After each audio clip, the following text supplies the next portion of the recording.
नमस्कार बच्चों, आपका हिंदी के क्लास में स्वागत है। आज हम भोला भाई पटेल लिखित घर कहानी नुमा जो पाठ है उसको पढ़ेंगे। भोला भाई गुजराती के लेखक थे, हिंदी के अध्यापक थे और विदिशा उनकी बहुत प्रसिद्ध पुस्तक है। दूसरी अज्ञे एक अध्ययन, उन्होंने बहुत अच्छी पुस्तक लिखी जो भारत भर में प्रसिद्ध हुई। अज्ञे को पढ़ने के लिए उनकी इस पुस्तक को रेफरेंस के रूप में देखा जाता है। आज जिस पाठ की मैं चर्चा करने वाला हूँ उसका नाम है घर। घर जिसको भोला भाई मकान या ईंटों का चूने का बना मकान नहीं कहते, बल्कि घर एक भावना है, ऐसा वो मानते हैं। कहानी कुछ ऐसी है कि गांव में एक पुश्तैनी मकान है। सारे लड़के भाई बहन सब पढ़ लिख के बाहर निकल गए हैं, पिताजी नहीं रहे और अब वो शहर में रहते हैं। तो सारे सोचते हैं कि चलो अब गांव का मकान जो है उसको बेच दिया जाए और उस पैसे से फिक्स डिपॉजिट करवा दी जाए। ये सोचकर कि मकान अब जर्जरित हो चुका है, उसे बेचना ठीक रहेगा, एक आदमी को कह के आते हैं। वो थोड़ी देर बाद में ऑफर देता है। अच्छी ऑफर देखकर सब लोग तय करते हैं कि घर बेच दिया जाए। पर चूंकि घर माँ का है इसलिए माँ को पूछा जाता है। माँ कहती है ठीक है, बेचने से पहले हम एक बार सारे परिवार वहाँ रहेंगे और उसके बाद घर को बेचा जाए। तो सभी भाई वहाँ जाते हैं। अब देखिए, जैसे वो पुराने घर में पहुँचते हैं तो पुराने घर की स्मृतियाँ धीरे धीरे उनके मन में आने लगती है। वो घर कैसे बना था? आंबा तालाब से पिताजी ने चिकनी मिट्टी लाई थी बैलगाड़ी में डालकर, और शहतीर तक गारे के तसले माँ ने दिए थे और पति पत्नी ने दोनों ने मिलकर वो घर बनाया था। उसमें दोनों के पसीने की बूंदें अभी झलकती थी। तो माता पिता की मेहनत से बना हुआ था घर। उस घर में बहुत सारी स्मृतियाँ थी, क्योंकि सारे लेखक के भाई बहनों का जन्म वहीं हुआ, बचपन वहीं बीता, पहली बार पढ़ने के लिए पाठशाला जाने के लिए किताब के बस्ते वहीं से उठाए, सारे भाई बहनों का विवाह वहीं हुआ और दादा दादी और उनके पिताजी उनकी मृत्यु वहीं और उसी आंगन में लीपन करके उनको सुलाया गया था। तो घर के प्रति एक लगाव, पुराना लगाव स्मृतियों में आता है।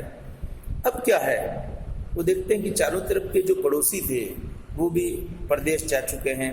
काशी बुआ एक मकान में रहती है, पर अब एक नया पड़ोसी तौंद वाला बारूद जो है सोता है। पुराने सारे पड़ोसी जा चुके हैं, बहुत बदलाव आ चुका है। घर एक भावना, वो कहते हैं कि घर जो है वो पैसे से बेचा जा सकता है, खरीदा जा सकता है। मगर जो चीज़ शहरों में है कि हम रेडीमेड घर खरीदते हैं लोगों के द्वारा, ठेकेदारों के द्वारा बनाया हुआ, वैसा ये घर नहीं है।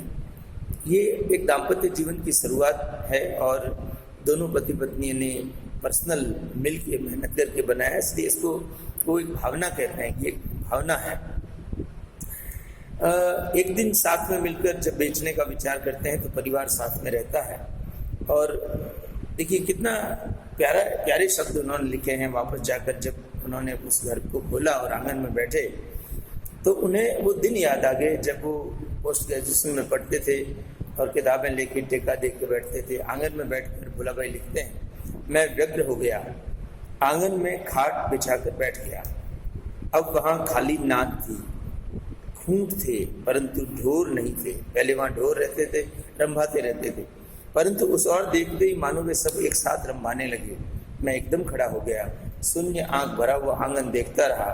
घर की ये खपरेल, इतने सारे चौमासों में इसका संगीत सुना है।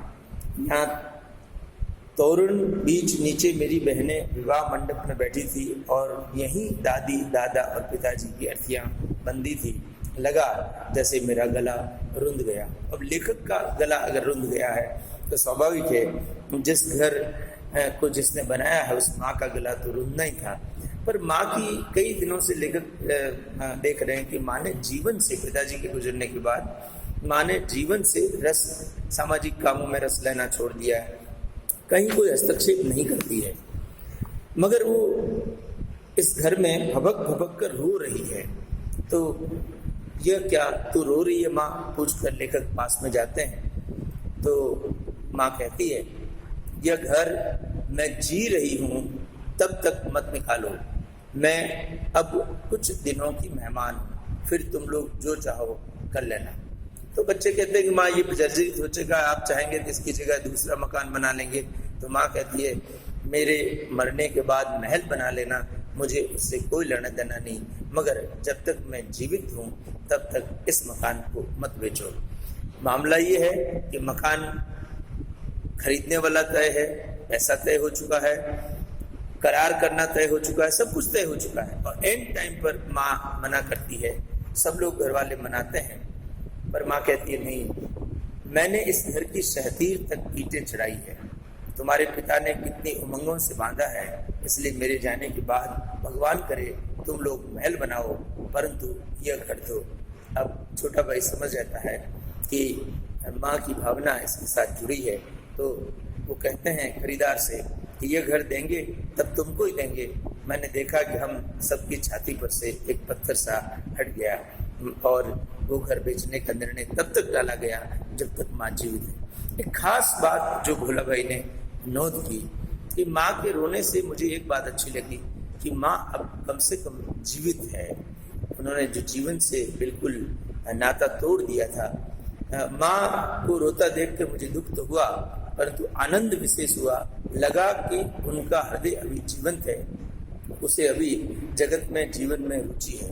देखिए क्षमा चाहता हूँ, जीवन तभी तक है जब तक आपकी जीवन के साथ रुचि है, ममता है, वात्सल्य है, और वात्सल्य है तो आपका जीवन है। ये कहानी अपने आप में एक अद्भुत कहानी है। पुराने लोगों का कैसे घर के साथ एक लगाव होता था, वो संपत्ति को जीवन के साथ जोड़ के देखते थे। संपत्ति को आज के बच्चों की तरह नहीं कि जमीन है तो बेच दो, बेच के खा लेंगे, नहीं, जमीन को माँ मानते थे, घर को एक भावना के साथ जुड़ा हुआ देखते थे। इस पाठ को हमने पढ़ा, इसके प्रश्न उत्तर मैं अभी आपको फोटो कॉपी करके भेज रहा हूँ, उतना कर दीजिएगा।